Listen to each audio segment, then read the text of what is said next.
Up arrive in the canyon, that's where I long to be, with my three good companions, just my rifle, pony and me. Et voilà. Est-ce que Salut, salut. tu m'entends bien, Toufik? Je t'entends très bien et toi, tu m'entends? Ça va. Bah écoute, bonjour, bonsoir, qu'est-ce qu'on dit? Euh, Il, bonjour. il est Bonjour. 18h25, bonjour. Bon, alors il faut savoir une C'est chose, quand même la pleine lune là. c'est la pleine lune. C'est la pleine lune, ouais. Tu fais ton live pendant la Ah, pleine lune. putain, ça veut dire quelque chose, ça. Je vais me Il va y avoir transformer en des jeu. loups-garous, là qui vont faire des commentaires, je pense. Alors il faut savoir, c'est que là, nous, on ne s'est pas parlé, enfin, on ne s'est pas vu réellement depuis plus de 20 ans, je crois. Ouais, ça fait, comme tu le disais, à 98, hein, donc ça fait 23, 24 ans, je sais pas. Ouais, c'est ça. Je sais même pas compter. 23 ans, ouais, peut-être. On n'a pas changé, Toufik. On est bien d'accord qu'on n'a pas changé. Non, toi, non. Les Je- cheveux un peu. les- Alors que toi, les cheveux, hein. Ouais, bah ouais, cheveux. Bon, oh bah, en tout cas, je suis vraiment très content et très ému que tu sois là pour le live, pour fêter ce Bon, premier mois. Et donc, on s'est dit pourquoi pas discuter au moins pendant une bonne heure. Alors, une heure, parfois, on a l'impression que c'est pas beaucoup, mais je pense qu'on va pouvoir se dire pas mal de choses. Et moi, comme comment dire, ça fait plus de 20 ans voilà, de temps en temps, enfin, on se voyait un peu sur Facebook. Je crois qu'on discutait quelques mots, histoire de se saluer. J'ai suivi plus ou moins ce que tu faisais, mais c'est vrai que ça fait 20 ans que je ne me suis pas posé devant toi et que je t'ai pas dit alors qu'est-ce que tu deviens, ce que tu fais, dis-moi tout. Donc là, c'est un bon moment. Et puis moi, j'avais très très envie aussi, voilà, qu'on parle de ça, du jeu, de l'acteur. ouais. On parle parce que dans Microciné, c'est vrai qu'on parle beaucoup, beaucoup, beaucoup bah, de celles et ceux qui font les films, ou alors de celles et ceux qui écrivent sur les films. Et il y a quelques jours, j'avais ce live avec François Bégodeau qui me disait, on a tendance, nous les critiques de cinéma, à pour des raisons peut-être issues de la nouvelle vague, peut-être, je sais pas, à ne pas forcément trop parler du comédien ou de la comédienne. Et moi, je vais te faire une petite confidence et après, je laisserai te parler. C'est que quand j'ai travaillé en Algérie pendant 4 ans en tant que critique de cinéma, je parlais que des films, que des films, que des films. Et il a fallu la dernière, enfin, la quatrième année enfin, où j'étais, c'est là que j'ai commencé à parler des comédiens. Et c'est en parlant des comédiens que finalement j'ai compris un peu ce que c'était que ce nouveau cinéma algérien. C'est par le biais des comédiens et des comédiennes. C'est comme ça que j'ai commencé à comprendre et j'ai regretté amèrement de ne pas l'avoir fait il y a longtemps de cela. Et Mm. en plus, le corps, enfin, surtout dans ce genre de cinéma, le corps est très important. Donc, voilà. Et c'est pour ça que je voulais qu'on discute tout cela. La première question que je pose très très Je souvent. suis ravi déjà. Excuse-moi, Oui, pardon, excuse-moi. je t'entendais, mais déjà, je te remercie vraiment pour cette invitation. Je suis vraiment ravi de te voir, de discuter avec toi. C'est vrai, comme tu disais, on a échangé simplement quelques messages via Messenger ben, depuis notre rencontre en 98. Je suis très ému aussi de ça, de te voir et de discuter de, de ce, bah là, de ce que je fais, de ce que représente un petit peu ce que je fais au quotidien, quoi. Et en Merci. plus de... Mais je t'en prie, c'est normal. Et en plus de cela, il y a vraiment, enfin, les réponses que tu vas me donner à mes questions, je les connais pas. C'est-à-dire que je vais vraiment découvrir en même temps que Oui, celles et ceux. Et c'est ça qui est passionnant. Donc, et moi, comme je suis quelqu'un d'extrêmement curieux, j'ai pas changé. Prépare-toi. mais Donc, peut-être ça, que je c'est. connais même pas moi-même les réponses, tu vois. Ah, il est fort. Il est fort. Il est fort.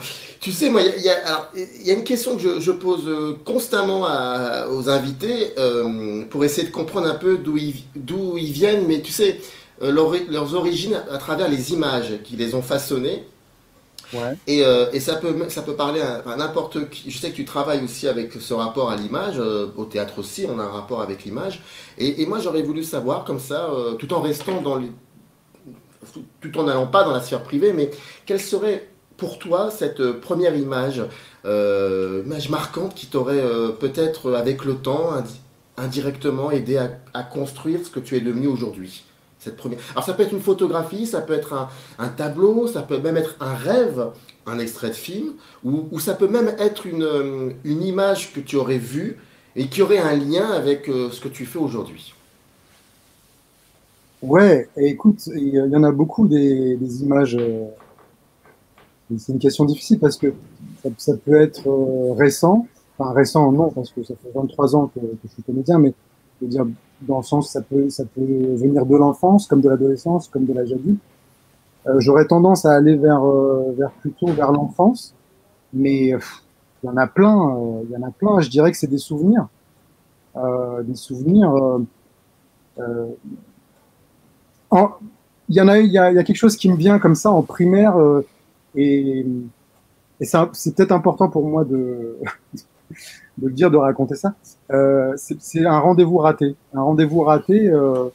et ça a beaucoup de sens. Hein, c'est très symbolique, puisque je crois que j'étais, je sais plus, en CP ou en CE1, en CE1. Et on devait monter le petit tailleur avec la classe, avec la maîtresse. Et Mhm. j'avais le rôle du petit tailleur, donc le premier rôle.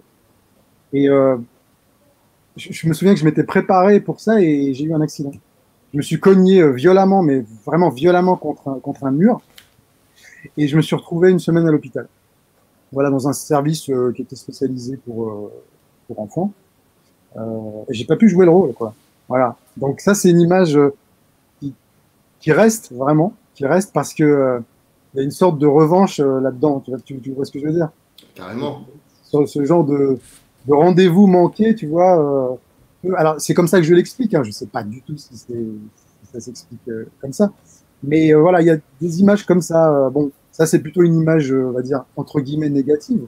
Mais il y a aussi, c'est très, très lié à l'enfance, hein, pour moi.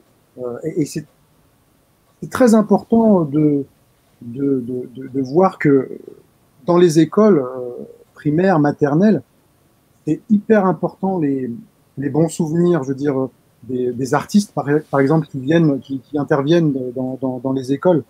Euh, et je me souviens de ce. Tu l'as eu, toi, Benzimet? Ouais, qui c'est Benzimet? C'était un prof de quoi, Ben Divet? C'était pas un prof, c'était un chanteur, c'était un artiste. C'était un chanteur yiddish et Ben qui, Divet. oui, oui, il avait une grande barbe. Peut-être bon, voilà, les gens, certaines personnes doivent le connaître, d'autres non. Mais il était très, très réputé parce qu'il a beaucoup voyagé. Donc, il yiddish et il venait, donc, il faisait la tournée des classes, des écoles primaires, notamment, pour chanter. Et de voir un personnage comme ça, qui était rempli de joie, qui semblait être libre. Voilà, il chantait devant nous. Euh, c'est c'est comme voir le Père Noël, tu vois. Donc c'est déjà voir un personnage, quoi. Et voilà. Je pense que c'est des images comme ça. Donc je pourrais t'en dire d'autres, mais euh, les artistes qui viennent à l'école, ils ouvrent le champ des possibles aux élèves et de l'imaginaire des enfants et en plus ce sont des alliés aux enseignants. Euh, je, Là, je prends un ton un peu Non, non, mais revendicateur ça. Non, non, c'est parce que intéressant. voilà, C'est aujourd'hui, intéressant. c'est important de le dire parce que tout est fermé.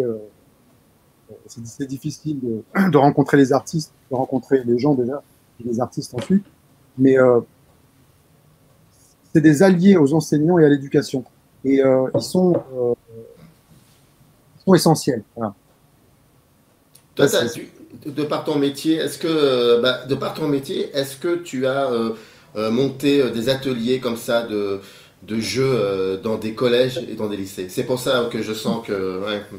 Donc tu l'as fait. Exactement, t'as bien senti ça. C'est quelque chose qui est important pour moi, qui est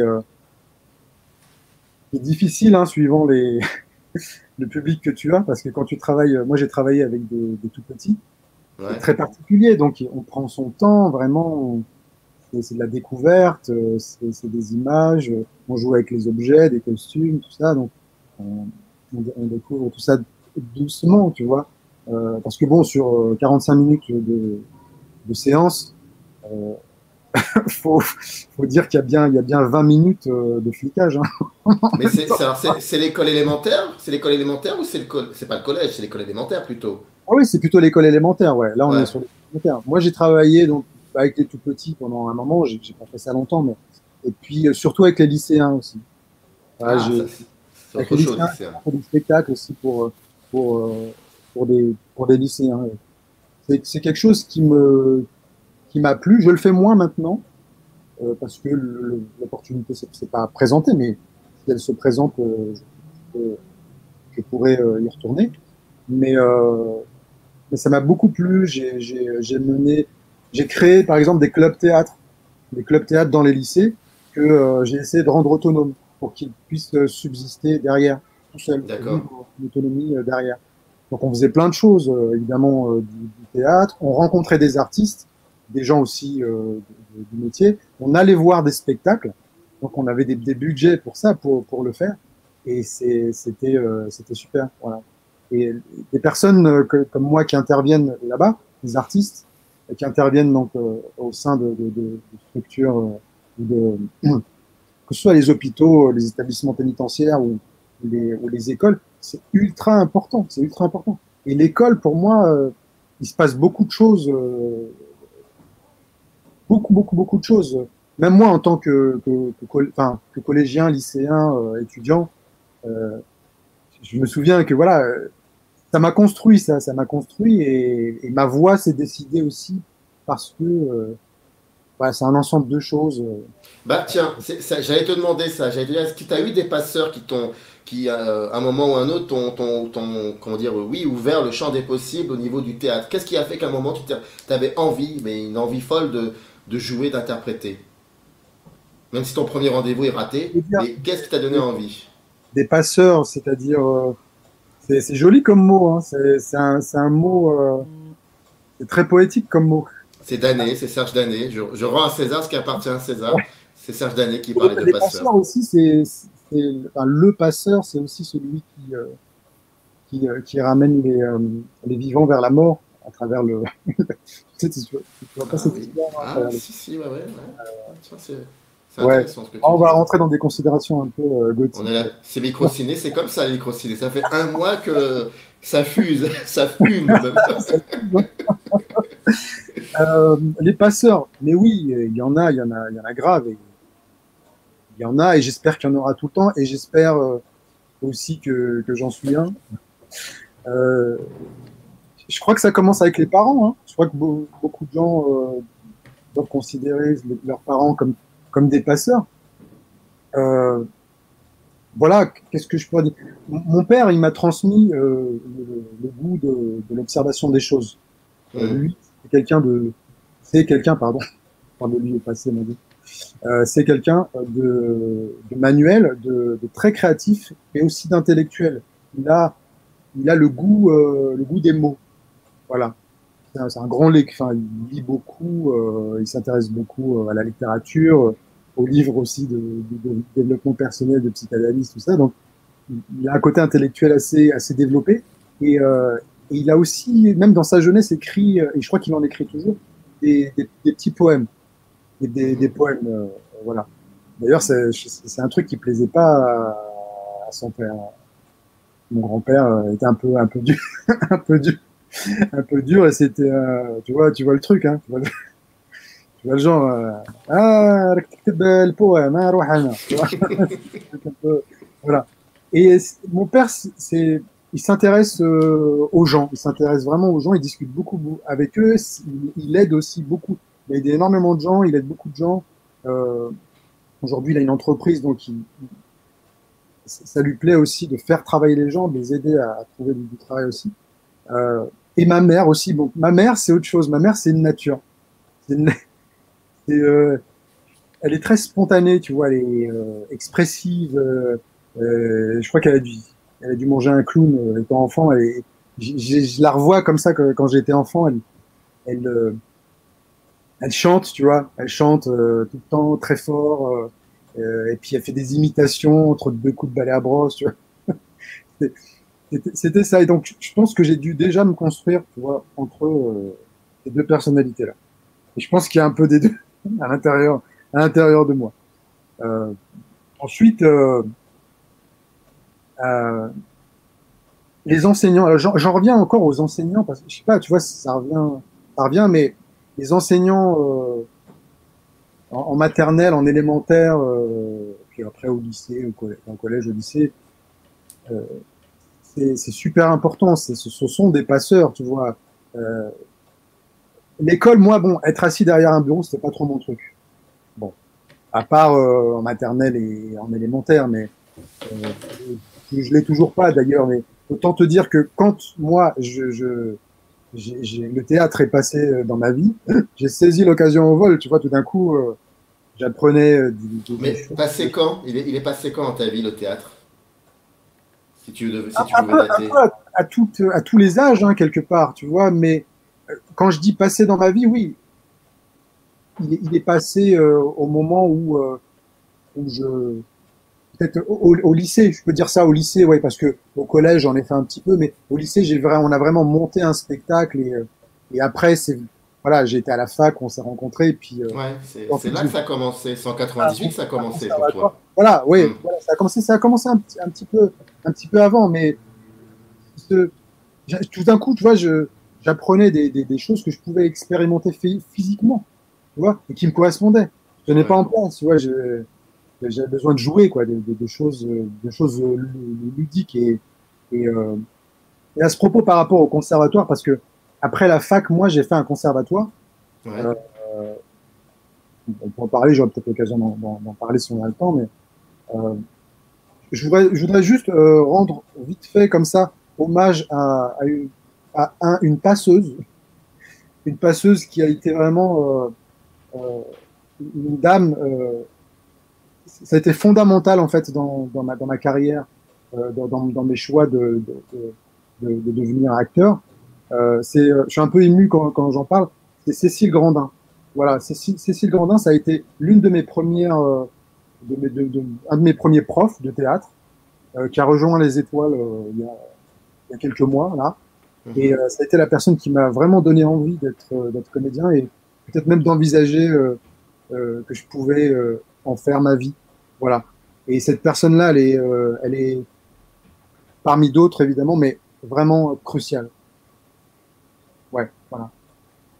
Et qu'elle repose en paix. Et c'est elle qui t'a donné, en gros, c'est elle qui, peut-être implicitement, t'a fait dire que le mot jouer, ça a un sens, en gros. Ouais, c'est des personnes comme ça et elle a juste mis en avant que jouer, on l'a depuis toujours, quoi.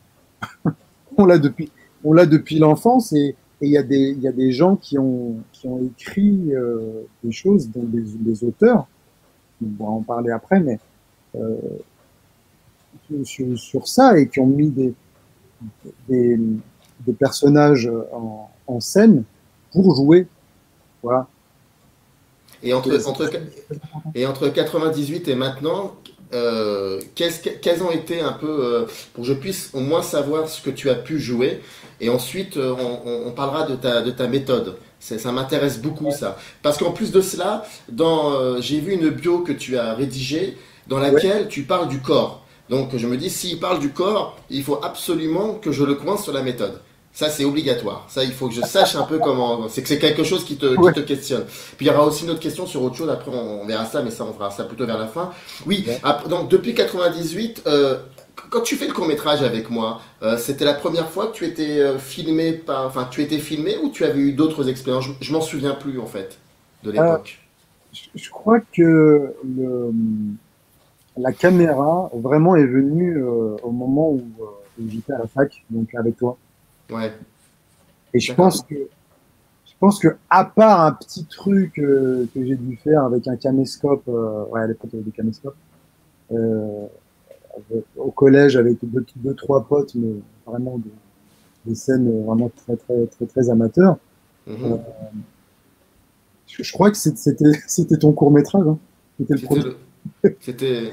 Ouais. C'était. Et après ce grand moment cinématographique que tu as vécu avec moi, tu t'es bien évidemment dit, je préfère faire du théâtre. Et donc, et donc à partir de 98 jusqu'à aujourd'hui, quelles ont été si tu devais revenir sur des grandes étapes que tu as vécues, grandes étapes, c'est-à-dire c'est lié certainement à des rencontres avec des metteurs en scène ou des metteuses en scène, et bien évidemment des pièces. La question est très simple en fait. Quels ont été les grands moments où tu t'es senti évoluer dans ta manière de jouer? D'accord. En fait, ça se passe même avant 98. Hein. D'accord. Ça se passe avant 98. Hein. Vraiment parce que j'ai joué ma première, on va dire, vraie pièce quand j'étais en première, je crois, en 96, 96, 97, 96. D'accord. Et j'étais inscrit en fait dans un atelier théâtre annuel. Et je crois que j'étais le plus jeune du groupe avec une de mes meilleures amies. Et je me souviens juste de la joie qu'on avait de se retrouver, faire des échauffements, des jeux, des impros, avec des gens voilà, de tous âges. Et on était vraiment, vraiment, nous, elle et moi, ma copine, on était vraiment très jeunes par rapport aux autres. Et ce premier spectacle, c'était, je me souviens du titre, c'était À tous ceux qui, de Noël Renaud. À, Et à tous ceux. à tous ceux qui, trois petits points. Pardon, d'accord, à tous À ceux tous qui. ceux Ok. qui ne viendront jamais, à tous ceux qui, voilà. Et c'était une réunion de famille autour d'un banquet. Je me souviens plus trop de l'histoire comme ça, mais c'était après la guerre, une réunion de famille euh, autour d'un banquet. Chacun racontait ses déboires avec la guerre, son histoire, son passé, son avenir. Et moi, je jouais deux personnages. Je jouais un jeune de 13 ans en culotte courte qui avait à un moment donné un monologue où il finissait par dire euh, euh, voilà ce qui va m'arriver dans l'avenir, je vais devenir comme ça, machin, et à tel âge je serai comme ci, et à tel âge je serai comme ça, et à la fin je serai bon pour l'Algérie. Et je disais ça. C'était pas un personnage algérien, c'était un personnage français. Et je jouais aussi une personne âgée. Donc tu vois deux âges différents. Alors que j'avais, voilà, j'étais 18 ans quoi, ouais, 17-18 ans, 17-18 ans, voilà. Et ça m'a vachement plu de jouer ça. Et je me souviens quand je jouais la personne âgée, j'avais une scène où j'étais assis, je devais manger avec ma copine qui jouait aussi, qui jouait ma femme qui était âgée, et j'avais créé une petite moustache. Et pendant les répétitions, je me suis dit, bah, je vais la faire tenir avec du, tu sais, de la pâte à fixe. Donc, Mmh. je mets de la pâte à fixe pendant la répète, nickel, ça bouge pas. À la première représentation, avec le trac, la transpiration, elle commence à chuter comme ça. Elle commence à tomber. Et au moment, tu vois, il restait quoi, 2 minutes avant qu'on joue, j'ai dit à ma collègue, je lui dis, la moustache qui tombe. Et elle me regarde comme ça. Qu'est-ce que tu vas faire? Comment tu vas faire? Je dis, je sors, je vais la recoller, j'ai un tube de colle à l'extérieur dans les loges.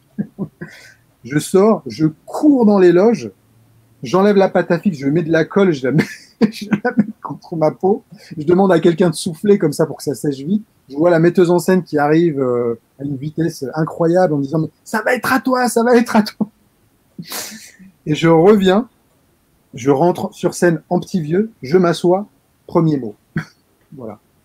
Ça c'était la première expérience, la grosse expérience de théâtre. Après, euh, oui, il y a eu cette histoire de la fac, mais la fac en fait c'était vraiment très théorique. Ce qu'on faisait.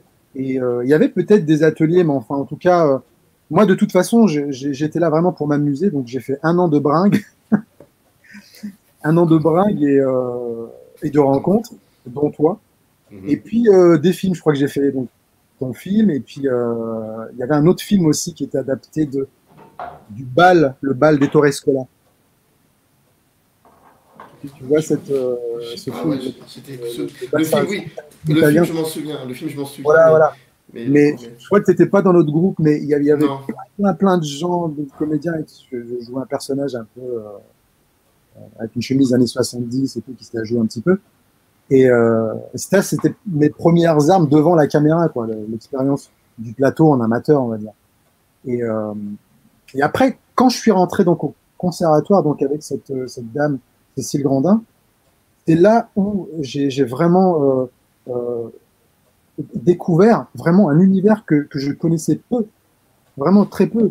Les classiques, Racine, Molière, Marivaux, Musset, Shakespeare, euh, Beaumarchais, Edmond Rostand, Feydeau, les modernes aussi, Ionesco, Garcia Lorca, on a joué Di Filippo. Chaque semaine, on lisait un auteur en entier. On faisait toutes les œuvres de Gelderod, par exemple, de Boto Strauss, Coltès, et des poètes. Et régulièrement, donc j'ai fait 3 années là-bas, et régulièrement, chaque année, on jouait, je sais pas, 3-4 spectacles qui étaient commandés soit par la ville, soit par le conservatoire, en plus du spectacle de fin d'année devant un jury, tu sais, conservatoire professionnel, quoi. Et c'est là, en fait, où vraiment je suis sorti de la théorie et où j'ai retrouvé ce que je voulais faire, une pratique organique des choses, en rendant les mots de tous ces auteurs-là vivants. Et pour moi, c'était la seule manière que j'ai découvert pour faire revivre les textes, les mots, les idées, enfin les pensées, les émotions qui peuvent en ressortir, quoi, de tout ça. Donc c'est tous ces auteurs-là. Ouais. Est-ce que tu as une méthode pour quand tu commences à te lancer dans une pièce de théâtre? Est-ce que tu as, au cours de ces 20 années, j'imagine, est-ce que tu as acquis une certaine méthode que tu as alors parfois on a tendance à dire c'est comme les recettes de cuisine, on les délivre pas parce que voilà, ce sont ses propres recettes. Mais là, peut-être comment tu approches un personnage? Alors tu vas me dire oui, c'est vrai que les personnages sont tous différents, certes, c'est vrai. Ça j'avais. Mais si, oui, comment tu peux approcher un personnage en général quand tu as un personnage qui est là est-ce que tu as une espèce de rituel? Comment tu travailles est-ce que tu le vois d'abord? Est-ce que le personnage que tu vas jouer d'abord, est-ce que c'est avant tout, est-ce que tu vois d'abord un corps avant de voir des dialogues? C'est une question fondamentale passionnante, intéressante, puisque c'est le noyau en fait de notre travail, quoi, de comédien.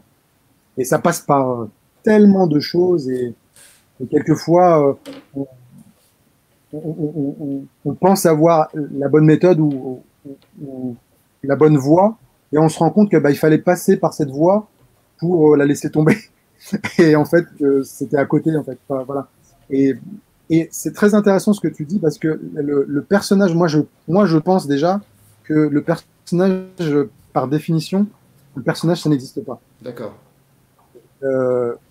Pour moi, enfin, après, bon, c'est des mots, mais on peut en parler, mais il existe pour moi sur le papier. Ouais. D'ailleurs, moi, je te disais Benzimet tout à l'heure, c'était un personnage, comme le Père Noël, tu vois, c'est un personnage. Benzimet, il existe, mais c'est une personne, c'est pas un personnage. Mais moi, je le voyais comme un personnage. Donc, tu vois, ça passe à travers le filtre du spectateur. Et quand on dit que, d'ailleurs, voilà, quand on dit que telle personne est c'est un vrai personnage, ce monsieur, ou c'est vraiment un vrai personnage, cette dame. On parle souvent de quelqu'un qu'on pense hors norme. Je dis qu'on pense parce qu'il n'est peut-être pas. Hein. Enfin, hors norme ou que ce soit physiquement, son corps, sa voix ou son comportement. Je viens de faire une voix aiguë un peu chelou. Là. Oui, j'ai vu ça. C'est ton délire, hein, je te laisse. T'es comédien, ils ont un délire un peu spécial. Comédiens sont basses. C'est un peu ça, ouais. J'espère que je finirai pas à faune parce que j'en ai besoin. Donc, je dirais que souvent, en fait, moi je suis. Je dis moi parce que chacun a sa méthode. Chaque comédien, comédienne, il travaille comme il le ressent.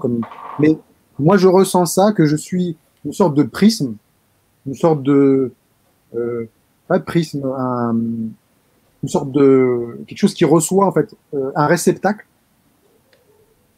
euh, qui accueille des informations sensibles, textuelles, euh, qui les choisit, qui les traite et qui les transforme.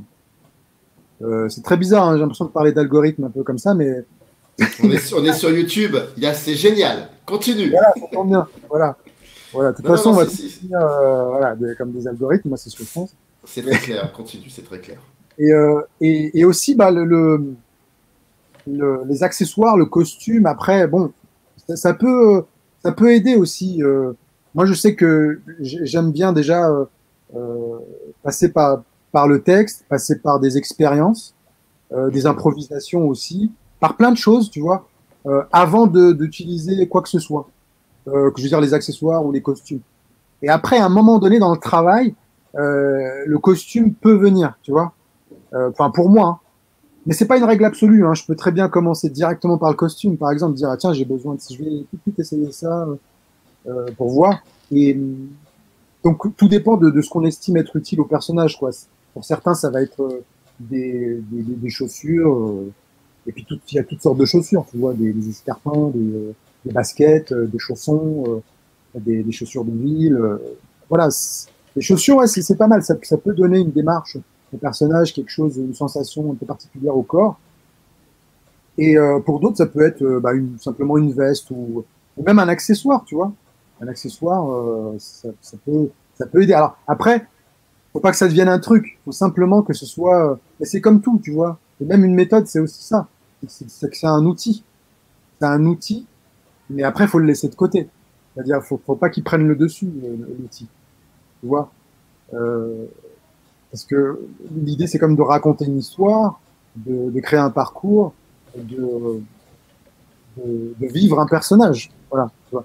Mais je pense que il y a autant de méthodes que de façons d'aborder un auteur, ou de travailler avec un metteur en scène ou un réalisateur.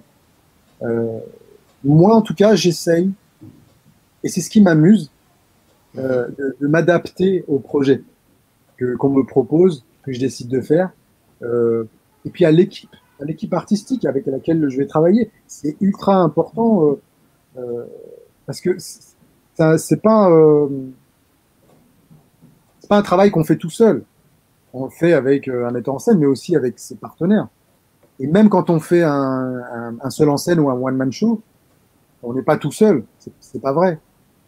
En amont, en répétition, on est avec une équipe, avec un metteur en scène, avec celui qui fait la lumière, avec, je sais pas, une costumière, hein, etc. Et quand on joue, même si on est seul, on est avec un public. Et le public, c'est un personnage aussi. Donc chaque soir, c'est différent parce que le public est différent. Tu vois. Est-ce que Et tu t'es retrou- est-ce que tu t'es retrouvé un jour face à une situation extrêmement inconfortable vis-à-vis d'un personnage? T'arrivais pas à le trouver, ce personnage-là? Et si oui, c'était c'était pour quelle pièce de théâtre? Dieu merci, ça m'est pas arrivé vraiment très très clairement, on va dire. Ouais. Euh, En fait, je pense que après, je vais pas, ça donne envie de balancer, mais je vais pas le faire. Euh, ça peut arriver que on joue un texte, on a dit oui pour un texte, Ouais. et en fait le texte est creux, quoi. Et on a, tu vois, y a rien à jouer, et même s'il y a à jouer, euh, ça reste creux, et du coup on patauge, et du coup, et ça va souvent d'ailleurs avec la direction, malheureusement. Et si la direction aussi ne prend pas à contre-courant, par exemple, le texte pour en faire autre chose, l'utiliser, je veux dire, juste comme une matière à partir de laquelle on développe des choses qui n'existent pas dans le texte concret. C'est un peu notre travail aussi hein, de le faire. Donc je mets pas je mets la responsabilité sur personne, mais c'est quand même un travail d'équipe et on dépend aussi d'une équipe, d'un théâtre, d'un directeur. Ou d'un réalisateur hein, d'ailleurs, et encore peut-être plus pour le cinéma parce que l'image est montée, donc je choisis pas. Au théâtre, moi je suis là ou à l'opéra, je suis spectateur, le premier rôle est en train de chanter, il y a un figurant derrière avec une lance. Si j'ai envie de regarder le figurant pendant 2 heures, je regarde le figurant pendant 2 heures. Tu vois? Mm. Si ça me plaît, si la lumière sur lui, elle est belle, s'il a une présence particulière qui m'interpelle. Mais c'est très subjectif après. Enfin, voilà, chacun regarde ce qu'il veut au théâtre. Euh, mais ça m'est arrivé, oui, pour revenir à ta question, euh, d'être un petit peu piégé comme ça par le texte. Et ce sont de belles expériences aussi, c'est-à-dire de, de se dire que on se dépatouille comme ça pour rendre le texte meilleur, et en fait, ça nous dessert complètement. Et qu'en fait, le texte, eh ben, dans ces conditions-là, il faut le lâcher simplement, en fait. Faut pas en faire trop, puisque tu es déjà là-dedans, donc t'as pas besoin de te raccrocher. C'est comme si tu essayais de contrôler tout, et du coup, le projecteur, il est que sur toi. Tu vois ce que je veux dire? Et l'idée, c'est de lâcher prise dans ces conditions. Et je pense que travailler avec une équipe, c'est choisir aussi, si on peut, hein, parce que c'est pas tout le temps le cas, euh, les personnes avec qui on va travailler. Parce que c'est ça aussi qui va définir si humainement ça se passe pas bien, euh, qu'artistiquement ça se passe encore moins bien, où est-ce qu'on va trouver son plaisir là-dedans, quoi. Euh, et puis il faut que, je pense hein, que le metteur en scène euh, soit pas centré aussi sur comment dire le regard qu'on a sur lui. C'est-à-dire, on joue pour les spectateurs, pas pour le metteur en scène. Ça m'est arrivé de travailler avec des metteurs en scène qui voulaient qu'on joue pour eux, et ça va pas du tout. Ça va pas du tout. On joue pas pour le metteur en scène, parce que déjà, si on se met ça en tête, c'est qu'on va on va devoir jouer avec l'idée qu'on va devoir lui faire plaisir. Mais non, Mais non. pourquoi? Mais pourquoi? Pourquoi pas? Pourquoi pas? Parce que moi, je pense que on donne les choses. Quand on crée les choses, on doit se sentir libre aussi de créer. Donc, le metteur en scène donne des pistes de travail. Des fois, elles sont très très précises, très claires. Ça, il n'y a pas de problème avec le texte. Mais après, il faut s'approprier la chose et puis la rendre sienne. Voilà, on peut pas nous suivre toute une tournée et regarder chaque représentation et dire oh mon Dieu, euh, vous n'avez pas joué comme ça comme je le voulais. Ouais. Après, c'est un juste compromis. S'il est cool, il peut faire des réajustements par rapport à ce qu'il pensait. Quoi, ça, il n'y a pas de souci. Mais ça peut devenir mortifère s'il prend beaucoup d'espace, beaucoup trop d'espace sur l'œuvre, et puis ça peut desservir son œuvre, tout simplement. Quand tu fais des Je pense. courts-métrages, quand L'idée, tu es c'est que d'accord. Oui, pardon, on travaille excuse-moi. avec une équipe, il faut s'amuser, il faut s'assurer si on va pouvoir s'amuser aussi avec les personnes. Si on dit ça, mais c'est très difficile. Voilà, on tombe sur un projet, on y est, on avance, c'est comme ça. Mm. Et que les choses vont être profondes, que les choses vont être sincères, que le travail va être fait, mais pas sclérosé,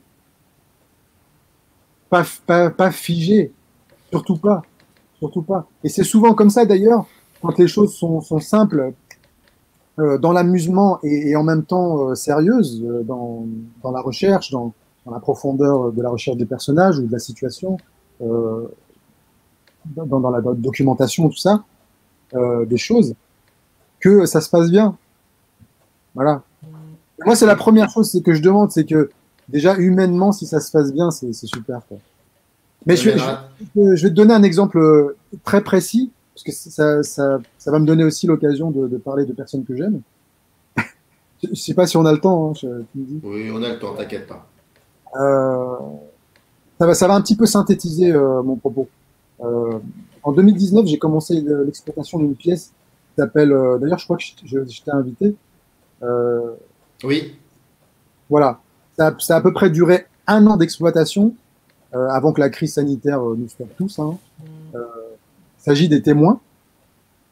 Les témoins, qui est une pièce politique que j'ai jouée à la Manufacture des Abbesses, qui est écrite par le directeur du théâtre, auteur et anciennement comédien et metteur en scène, Yann Rezo. Mhm. Équipe magnifique. Ça se passe super bien, aussi bien humainement qu'artistiquement, pardon. On est 6 sur scène. On joue plus de 20 personnages. 20 personnages, voilà, inégalement répartis, on va dire. Spéciale dédicace d'ailleurs à Morgane Pérez qui joue avec nous et qui en joue 7. Morgane, si tu me regardes. Moi, j'en joue 3 dans la pièce. J'en joue 3. Je joue un journaliste, un conseiller du président de la République et un militant écolo. 3 personnages.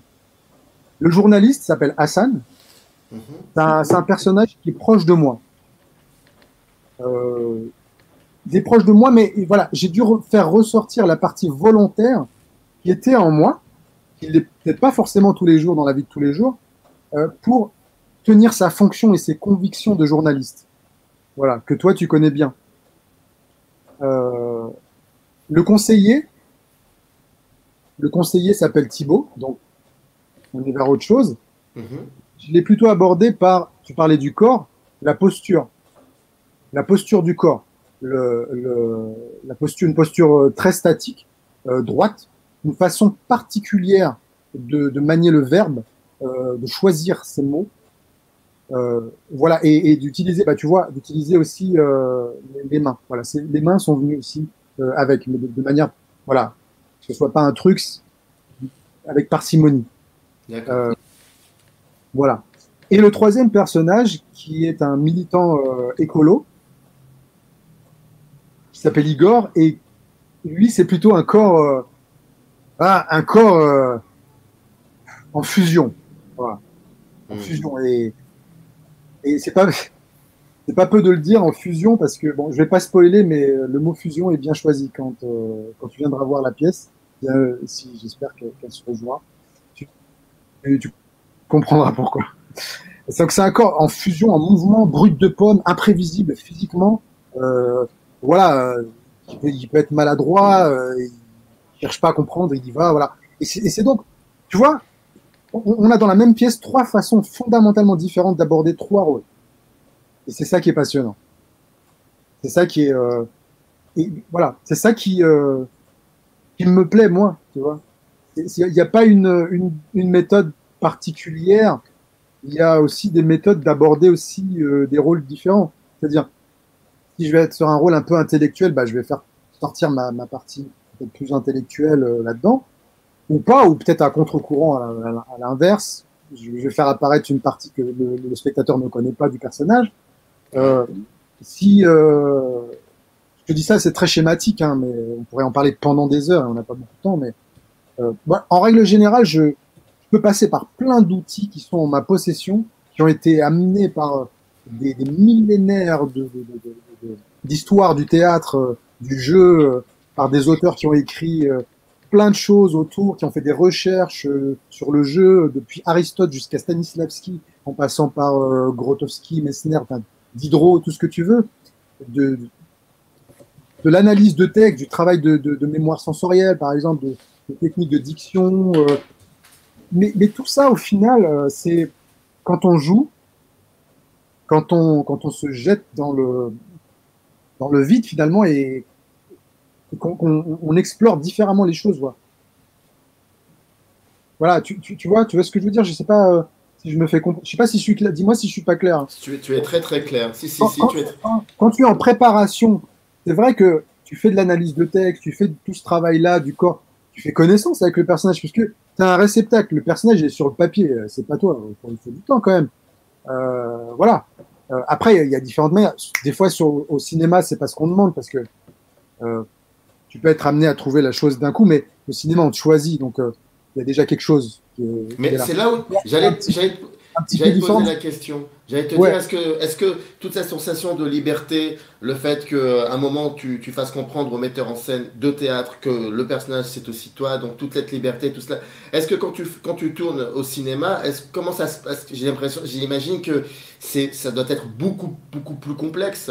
Il doit y avoir moins de liberté te concernant. Est-ce que tu as une sensation de liberté quand tu es devant la caméra? que lorsque tu es sur scène? Encore une fois, ça dépend vraiment avec qui tu travailles. Hein. Je peux me sentir complètement coincé avec. avec... on est dans l'humain, mais comme partout, hein, comme dans la vie. Donc, tu peux être face à un metteur en scène et être complètement crispé, et puis Ouais.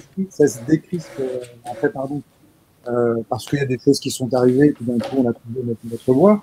Et au cinéma, c'est pareil. C'est pareil. Et puis après, je pense que la préparation, c'est important. Trouver, comme tu dis, sa méthode, c'est aussi trouver sa manière plutôt de fonctionner. Tu vois, sa manière de fonctionner, essayer de trouver quelque chose qui puisse nous permettre de nous concentrer, d'être relax, tu vois, face, face aux choses. C'est pas tout le temps évident. On est humain, donc. Et puis on a son caractère. Moi, je suis plutôt d'un caractère dynamique, enjoué. Je suis vraiment à droite à gauche. J'ai besoin de ça. J'ai besoin de me décharger physiquement aussi avant de jouer, que ce soit devant la caméra ou sur scène. Voilà. Et je pense qu'au cinéma comme au théâtre, il y a un truc qui est très important, c'est qu'on essaye d'être comme les enfants, en fait, sur le moment. Tu vois? Parce qu'il y a eu toute cette préparation. Et après, Mhm. quand on joue, bah, on joue, quoi. On joue, on est dans l'étonnement, on est dans le plaisir de dérouler une histoire avec ses partenaires. Voilà, et on est dans le plaisir du jeu, tout simplement. On peut pas être dans l'analyse ni quoi que ce soit. On fait le vide. Enfin, moi, je pense comme ça. Après, chaque représentation est différente. Au cinéma, ça va être chaque prise. Ça va peut-être être différente, mais euh, au théâtre, il y a des représentations plus textuelles. Et puis il y a des représentations beaucoup plus tu vois, organiques. Je sais pas. Pour un même spectacle, hein, je parle. Quand tu joues 100 fois, 200 fois, tu passes par des phases. Et tout est intéressant. Tout est passionnant. Tout est, tu vois, plaisant. Tu vois, quand ça se passe bien. Euh, tu vois. Je vois très très bien. Je sais pas si j'ai répondu à ta question, mais Ah si si si, c'est bien. Il y avait une belle transition parce que je voulais t'entendre me parler de la différence entre le cinéma et le théâtre et tu l'as bien fait. Dans ta bio, tu écris, il nous reste encore à peu près une vingtaine de minutes.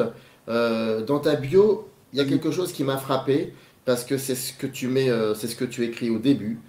Tu dis, je cite, je suis, pour te présenter, hein, je suis d'origine algérienne, je connais mes racines, mais aime à me décrire comme un enfant du monde. Pourquoi ça, ou ça ouvre ta bio? Pourquoi tu voulais mettre en évidence cet aspect-là? j'ai Tu écrit ça. commences par... Ah oui, et tu commences par déjà en plus en disant je suis d'origine algérienne. Ah Point. ouais, ouais, C'est ouais, la ouais. première phrase. On va rentrer dans un sujet un peu délicat. T'as trouvé où cette citation? Dans une de tes bios et on a 20 minutes, s'il te plaît. Bah ouais, mais là, on a que 20 minutes, tu vois, pour parler de l'Algérie, ça va être un peu court. Ah, tu veux parler de l'Algérie? Ah bah laisse tomber, alors on va passer à autre chose. D'origine algérienne. Bon, allez, je me suis un peu. Là, on va essayer. Ok, on va essayer de. Non, mais je vais faire court. On va essayer de pas trop rentrer dans des considérations psychanalytiques. On peut le dire. Je pense que, ouais. Non, si j'ai écrit ça, c'est parce que. Et je me souviens, oui, oui, même bien sûr, c'est moi qui ai écrit ça et j'aurais pu très bien écrire une phrase comme ça, même si ça aurait été pas moi. Euh, Rester connecté en fait à ses racines, euh, c'est important. C'est aussi donner l'opportunité ouais, de rebondir vers quelque chose d'autre, vers un ailleurs. Ouais. Voilà, je pense que j'ai certainement commencé ma bio par ça, parce que il y a une dualité à l'intérieur de moi, tu vois, je pense. Je me sens à la fois le besoin de revendiquer, quand je dis je suis d'origine algérienne, mon algérianité, hein, c'est important, hein, comme tous les Algériens, car voilà, il y a certainement un manque de quelque chose de ça en moi. Ça fait très longtemps que je ne suis pas retourné là-bas. J'y suis retourné pour le travail, j'ai fait un petit crochet pour aller voir ma famille. J'ai une relation à distance avec eux.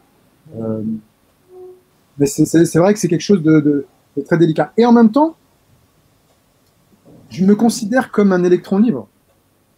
Je me considère comme un être qui peut vivre là, ailleurs, et se sentir moi, chez moi, n'importe où, avec n'importe qui, enfin pas avec n'importe qui, mais voilà, avec des personnes que j'aurais choisies.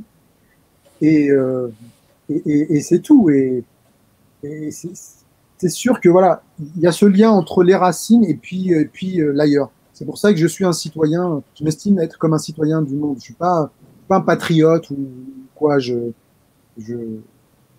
voilà, on peut apprendre à la fois de ses racines et à la fois de l'ailleurs et être perdu et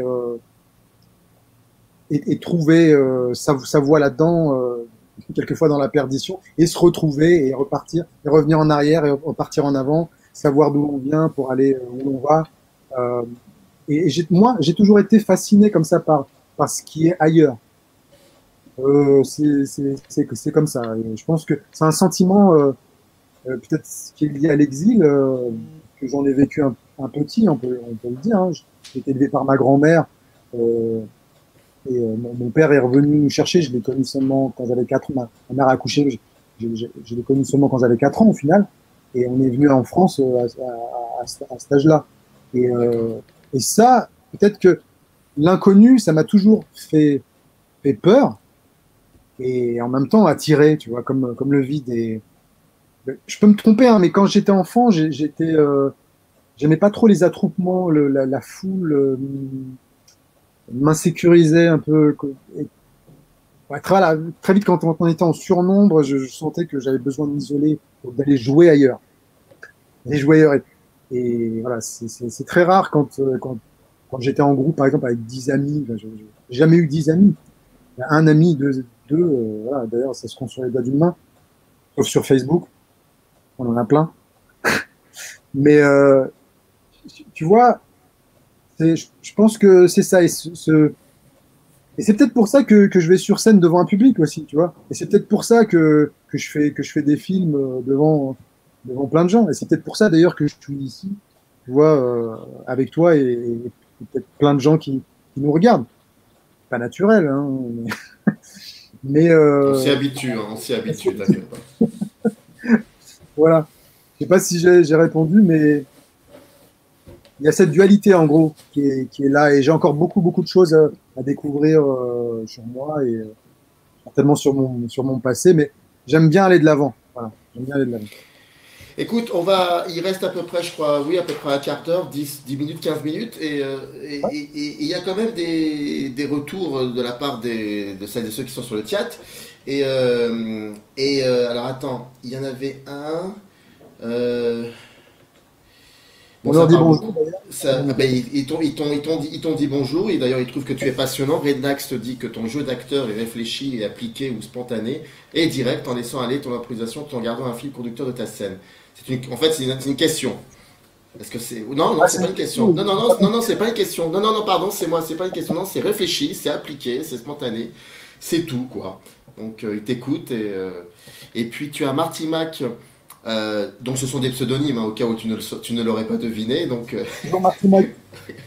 pourtant l'acteur n'est qu'un élément de création de l'œuvre du réalisateur. C'est le réalisateur qui dirige selon ce qu'il veut exprimer. Donc l'acteur au final a peu de liberté. Non, là pour le coup c'est une question.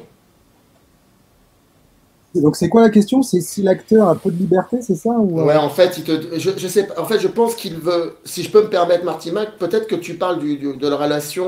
Enfin, tu parles du fait de la situation de tourner un film. Je pense, ça va être ça. Donc, est-ce que pendant le tournage d'un film, tu as beaucoup moins de liberté que lorsque tu es sur scène? Mais je t'avais plus ou moins posé la question et tu m'avais dit cela dépend des relations humaines, cela Bien dépend sûr. de l'humain. Oui, bien sûr, tout à fait, c'est une très bonne question. Euh, moi, personnellement, en fait, le théâtre, je ne peux pas vivre sans.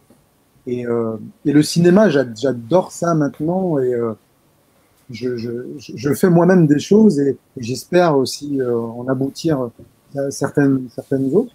Mhm. Et c'est passionnant, mais c'est venu plus tard. C'est venu plus tard. Et d'ailleurs, moi, à l'époque, au conservatoire, quand on me disait cinéma, je disais, pourquoi Non, voilà, moi, c'est jouer devant les gens, quoi. Face aux gens, en direct, directement, quoi. C'est Voilà. le théâtre. Pourquoi Alors, le cinéma? Après, je- c'est les rencontres. C'est les rencontres. Tu vois, j'ai rencontré une nana dans un stage qui s'appelait Kim Massé, qui est réalisatrice, et qui menait des stages. Des personnes comme ça m'ont fait découvrir, en fait, que c'est passionnant, en fait, de rechercher un personnage, de construire un personnage fragmenté, comme ça, et de le tenir tout au long d'un film, des fois, quelquefois dans le désordre, et travailler en équipe comme ça, quelquefois avec un coach aussi, c'est hyper passionnant. C'est super. Et moi, j'adore ça. J'adore ça. Et quand ça se passe bien avec un réalisateur qui a la fibre de la direction d'acteur, que ce soit au cinéma ou au théâtre, c'est passionnant.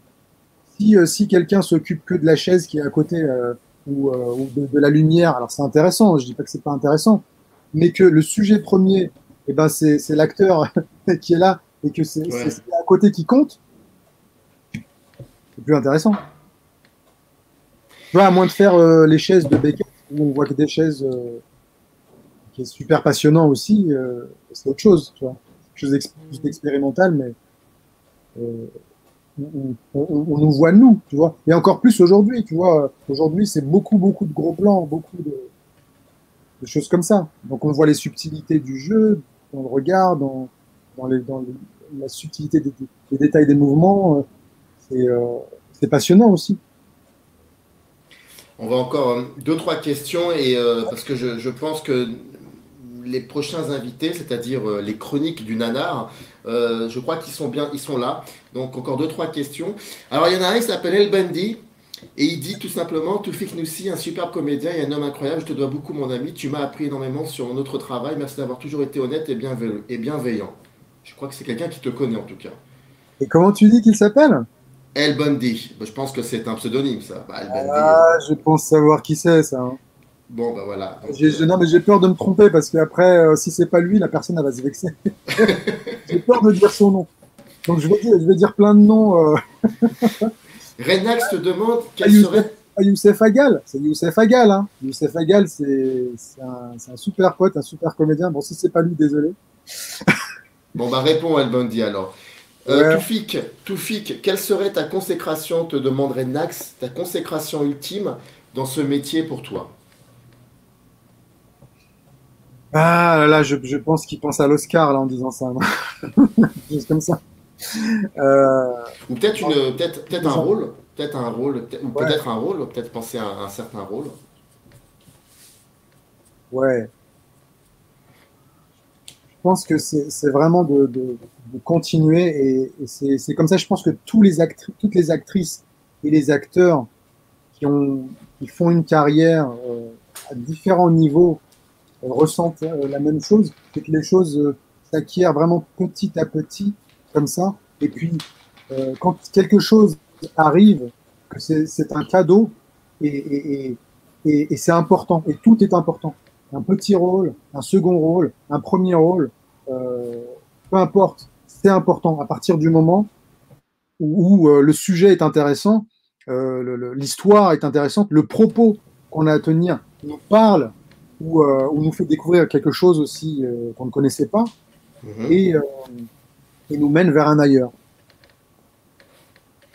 On te demande la bonne pensée, quels sont tes projets à venir? Alors c'est vrai qu'on n'a pas discuté effectivement de cette année un peu compliquée. Malheureusement, il nous reste très peu de temps. J'imagine que ça doit être un peu compliqué pour toi. Mais quels sont les projets? Est-ce que malgré cette situation-là extrêmement complexe, est-ce qu'il y a des projets à venir selon voilà, une question de la bonne pensée? Ouais, c'est vrai que cette situation, elle est un peu dure pour tout le monde, hein, puisqu'elle nous a stoppé net.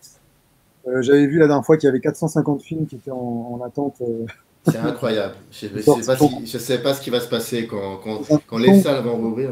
au théâtre, avec les programmateurs, voilà, les festivals, tout ça, ça va être compliqué. Et bah, le cinéma aussi, et voilà, dans n'importe quel domaine d'ailleurs. Moi, j'ai pris le parti de me dire que je fais quoi qu'il arrive.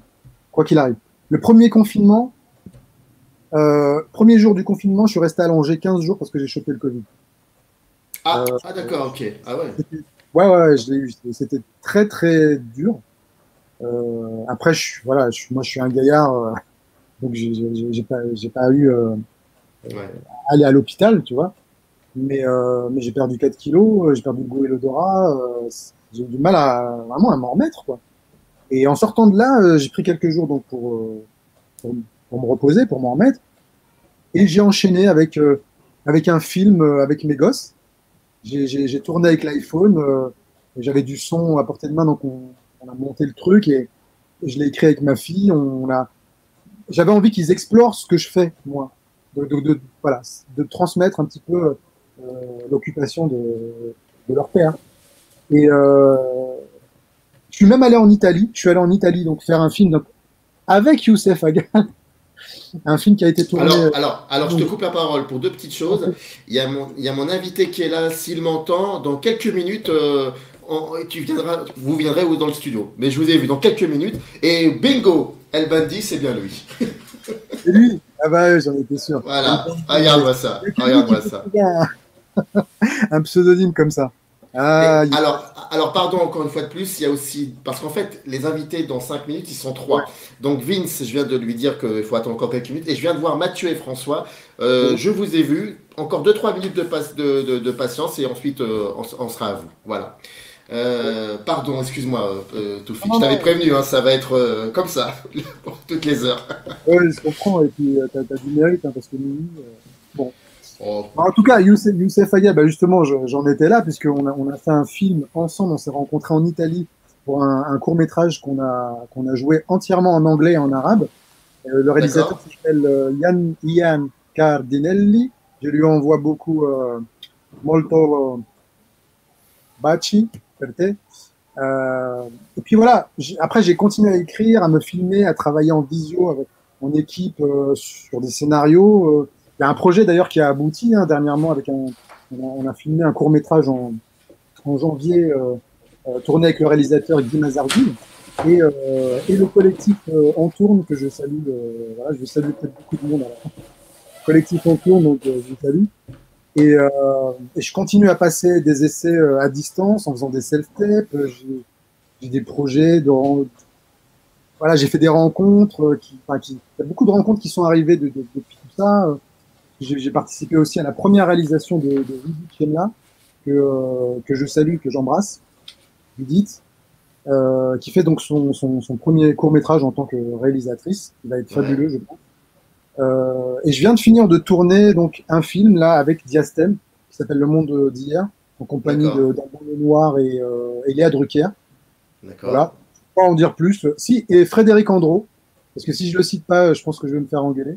Frédéric Andro qui joue avec moi dans Les Témoins, voilà, et qui est une personne que j'aime beaucoup et un acteur formidable aussi. Voilà. Et là-dedans, bah, le théâtre, projet de théâtre, on écrit seulement. Que te dire pour le moment, voilà, on écrit, on le répète aussi pour les plus chanceux, mais voilà, c'est tout. Hein, et on voit aussi des captations hein, de choses d'opéra, de théâtre qui se font. Alors après, les captations, si ça reste un outil pour promouvoir après, pour que ça puisse sortir, je veux dire, que les spectacles puissent être programmés derrière, oui. Sinon, si l'outil devient le sujet, c'est non.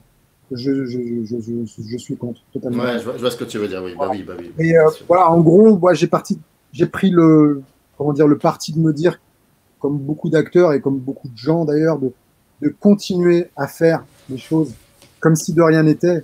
Et, et c'est pas comme si de rien n'était, puisque bon, on connaît tous la réalité, ça nous rattrape. Il faut jongler avec les enfants, le télétravail du conjoint ou de la conjointe, euh, l'enfermement. Mais voilà, euh, il faut continuer. On continue à écrire, on continue à créer, on continue à rêver, on continue à vivre et euh, on continue à jouer. Voilà, parce que c'était le sujet un petit peu de notre entretien.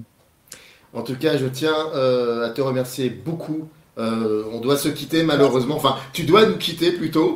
Et là, on va passer dans un autre genre, un autre registre qui s'appelle le nanar. Ah bah Que...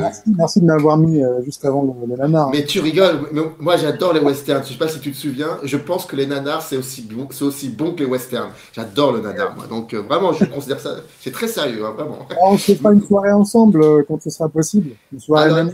avec plaisir, mais dis-toi bien que là, les personnes avec qui je vais dialoguer ont créé une chaîne YouTube qui s'appelle Les Chroniques du Nanar. Et je t'invite à aller voir. Et tu commences, peut-être qu'ils vont pas être d'accord avec moi, mais commence par le FAQ. C'est à mourir de rire. Et ils sont sérieux, hein. Enfin, dans leur drôlerie, ils sont sérieux, je trouve. Alors peut-être qu'ils vont me contredire là dans 2 minutes en me disant que je dis n'importe quoi, mais en tout cas, je suis très content. Je vais me faire engueuler. Toufik, je te dis à très vite. Merci Et j'espère qu'on aura l'occasion de se voir et de te voir aussi sur scène très très vite. Ça veut dire que voilà, la situation. On espère tous revenir sur scène très très vite. Voilà. Voilà. Je fais un gros bonjour à tous les acteurs et les actrices de France qui jouent au théâtre, qui jouent au cinéma, qui sont beaucoup en difficulté. Bon, bah écoute, je t'embrasse très fort. Je lance le générique et je te laisse nous quitter doucement, tranquillement. Prends bien soin de toi et encore merci beaucoup de nous avoir fait partager cette passion et surtout la méthodologie. Tout cela, c'était passionnant. Merci beaucoup, Toufik. Merci à toi, Samir. À très bientôt. À très vite. Salut. Ciao, ciao. Up arrive in the canyon, that's where I long to be, with my 3 good companions, just my rifle, pony and me.